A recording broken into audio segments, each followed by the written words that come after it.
שבגרוש היה חור והוצר את הזמן על ביצות וכבישים, לא היו חתיכות בארצנו. כשנולדנו אז אמא לא ילדה בבית חולים. דוקטור לשן היה רופא שלנו, נס ציונה, והוא היה מיילד יחד עם הדודה וסבתא, ואת התאריכי לידה שלנו רק אני דרכו קיבלתי, הלכתי אליו כשכבר הייתי גדולה וביקשתי את התאריך לידה שלי. עם הקטוריה והשבריה, למה כבר לא רואים אותן? הן היו אז רוכבות כך ממעל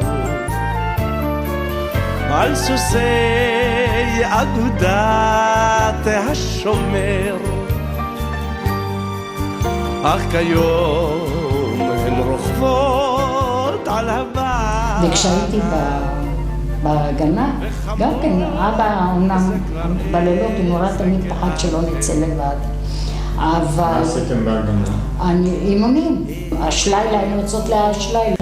אחר כך איתות, אז זה רק בלילה, מורס. וכפר זה ביום למדנו.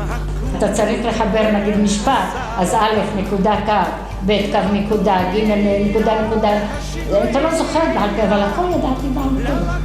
כבר הרבה שכחתי, וחבל שלא שמרתי את המחברות. תגיד, איך זה קרה שלא צילמו את החתונה שלך? התחתנו במלחמת השחרור. היו הצעקות, וכל כך הרבה חברים של האח של אברהם נהרגו, וגם אחיו נהרג, ולא היה מצב רוח. שבקושי נכנס מה שיש,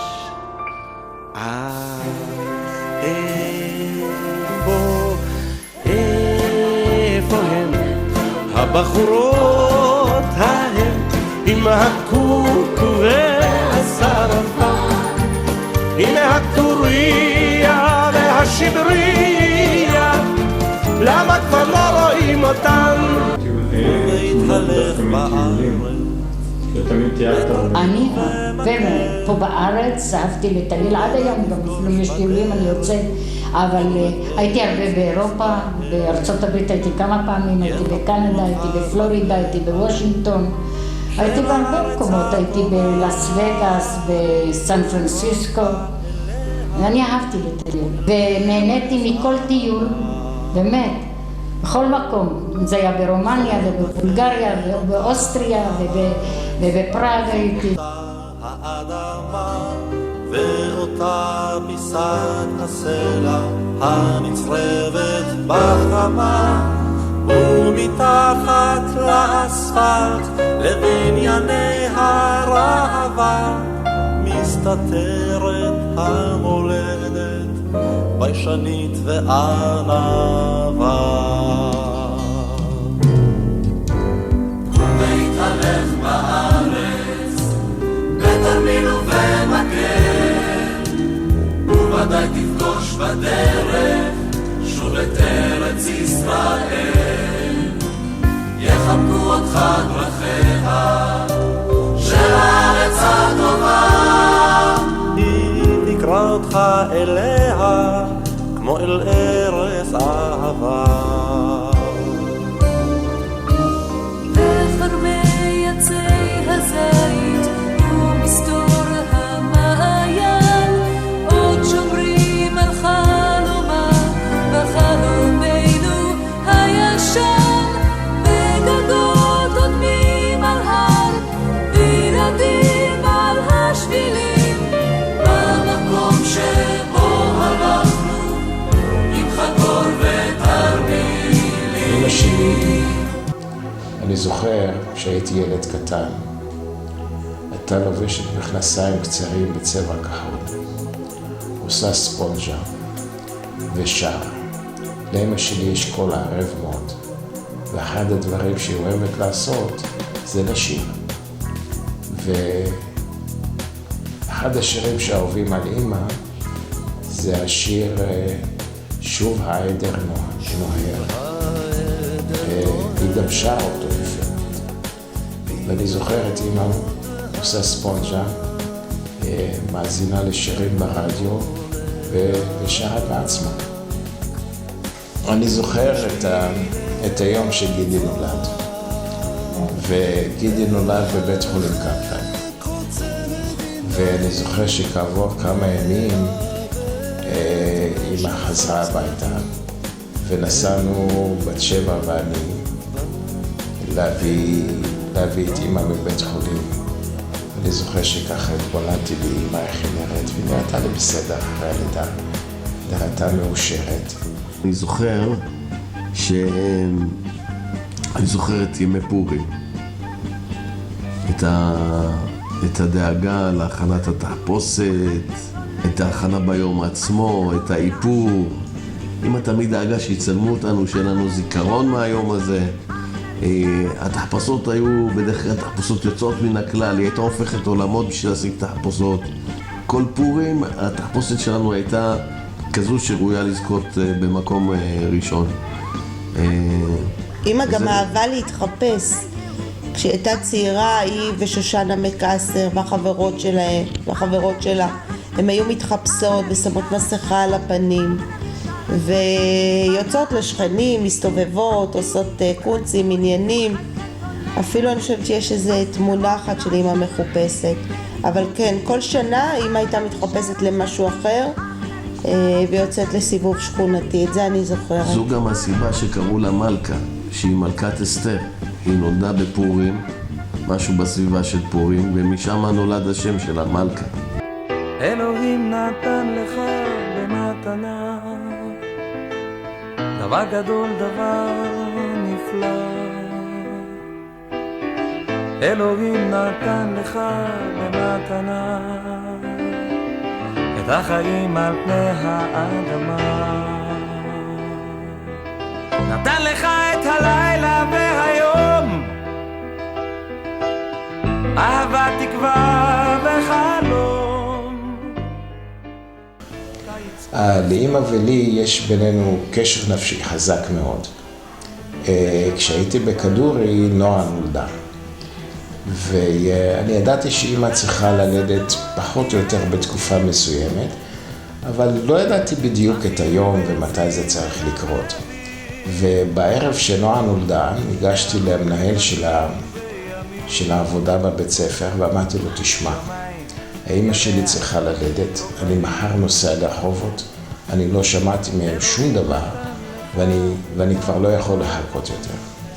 בבוקר קמתי מוקדם, עליתי על האוטובוס, הגעתי לרחובות בערך ב-10:30 בבוקר, ואיך שאני נכנס לחצר, סבתא עמדה בדיוק בחוץ על המדרגות, והיא אומרת לי, מזל טוב, מזל טוב, מזל טוב, יש לך אחות. אתמול בלילה אמא ילדה בת. זה היה משהו. עצם העובדה שהיה לי את הרגשה החזקה הזאת שזה חייב להיות היום. ואחר כך המפגש של אמא ולראות את נועה ביומה הראשון, זה היה משהו מאוד מאוד מרגש. הייתי בן 9 כשנועה נולדה. אני זוכר, נדמה לי שאני זוכר שהראו לנו אותה בחלון בבית החולים, מישהו לקח אותי, לא זוכר בדיוק מי לקח אותי, ואני זוכר שהביאו אותה הביתה. בעצם אני הייתי אומר שכשהיא גדלה, אז אני כבר הייתי מספיק גדול כדי ללוות אותה לאורך כל התקופה, ובעצם חוויתי את כל הילדות שלה עד שהיא התבגרה, כולל את כל הדרישות שלה. נועה מאוד אהבה שבשלבים מאוחרים יותר שהתבגרה, שכשהיא מגיעה הביתה שהצ'יפס והשניצל שלה יהיה מוכן, וכל יום היא הייתה מקבלת טרי עם סלט טרי. ממש זה אחד הדברים שאמא תמיד היה אכפת לה מאיתנו ודאגה לנו עד הביס האחרון שלא נהיה חס וחלילה רעבים, ותמיד לדאוג לנו שנקבל את מה שאנחנו הכי אוהבים. זאת אומרת, היא הייתה מוכנה לעשות הכל בשביל להגיש לנו, ועד היום זה ככה. צריך רק לבקש ממנה, והיא מיד תתייצב ותעשה ותשרת אותנו עד המנה האחרונה. אז זה אחד הדברים שאי אפשר לקחת ממנה. יש לה את זה, וכנראה שיהיה לה את זה, ושהיא תהיה רק בריאה, ושיהיה לה את זה לעוד הרבה שנים. אלוהים תן לי רק עוד מתנה, את השלום על פני האדמה.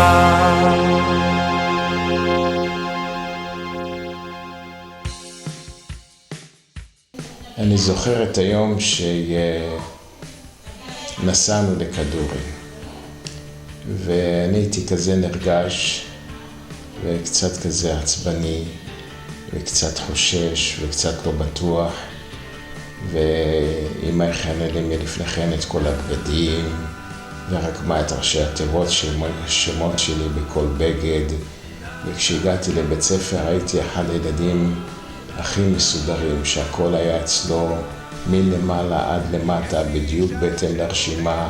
ואת היום הזה שהיא לקחה אותי לבית ספר ונשארה איתי ועברנו את כל השלב הזה של הקבלה, וכשנפרדנו איך שהיא הסתכלה עליי במין דאגה כזאת, בימים ההם עוד לא היו טלפונים שאתה מצלצל ומספר ומדבר ומתקשר. זו הייתה אחת החוויות הנעימות ביותר שיש לי, כשאמא ואני ביחד הלכנו לבית ספר, ואיך היא מעודדת אותי ונותנת לי את ההרגשה הזאת שהכל יהיה בסדר. זה היה יום נהדר. אחד הזיכרונות הכי חזקים מתקופת הילדות שלי זה שאמא לקחה אותי, אני חושב הייתי בן, אני מעריך, סדר גודל של 7, אולי 8. היא לקחה אותי להצגה של קזבלן בבית העם ברחובות.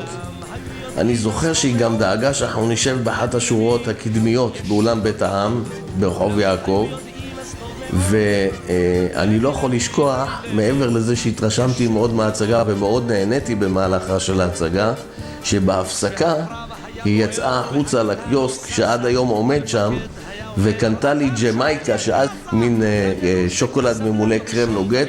את הטעם שלו אני יכול להרגיש עד לרגע הזה. אני זוכר שבהפסקה יצאנו, וזו הייתה אחת החוויות המרעישות באותה הצגה שהייתה נפלאה, אין מה לומר. בין אמא והאחיות שלה היה כזה רגע, היית יכול להרגיש את הקרבה הנפשית שקיימת בינה לבין האחיות שלה. זה דבר שאפילו בתור ילד קטן אני שמתי לב אליו. וכמובן הייתה הדודה שאהבה מאוד את כל האחיות שלהם, וכולם עד כמה שאני זכור לי גם אהבו אותה מאוד. אמא כל הזמן דאגה. הדאגה שלה התבטאה בזה שבעצם היא הייתה מעורה בכל התקדמות שלי במהלך חיי, מהשלב של ילדות דרך הגן עד בית הספר. היא תמיד זו שהופיעה על האספות הורים, היא תמיד זו שהתעניינה, והיא גם תמיד זו שדאגה לספר בגאווה מה ההישגים של הילדים שלה. אמא בכלל בכל אורך החיים שלי שאני זוכר כשגדלתי, זה זאתי שתמיד הייתה עומדת, סומכת ונלחמת על האינטרסים של הילדים שלה. זה דבר שאני אף פעם לא אשכח, ותמיד אשמור את זה לזכותה, שבכל בעיה, בכל תקלה, אם אתה מרגיש לא טוב, אם יש איזושהי בעיה בבית ספר, אם משהו לא מתגלגל נכון, אם משהו לא זה זאתי תמיד שבאה ועומדת ומתקנת ומסדרת את הדברים כמו שצריך להיות. ועל זה אני חייב לה תודה גדולה. חוגגת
לתת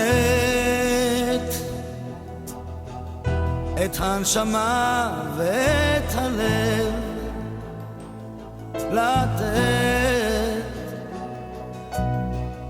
לתת כשאתה אוהב,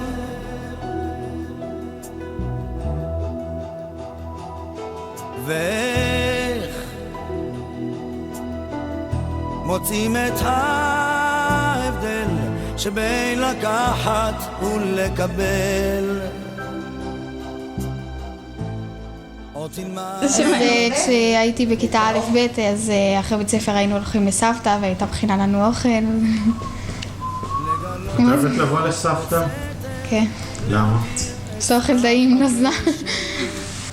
אני זוכרת שפעם אחת שבאנו לסבתא, אז אמא מרחה לי לק, ואז היא התעצבנה עליי שקצת נמרח לי הלק, ואז סבתא הגנה עליי.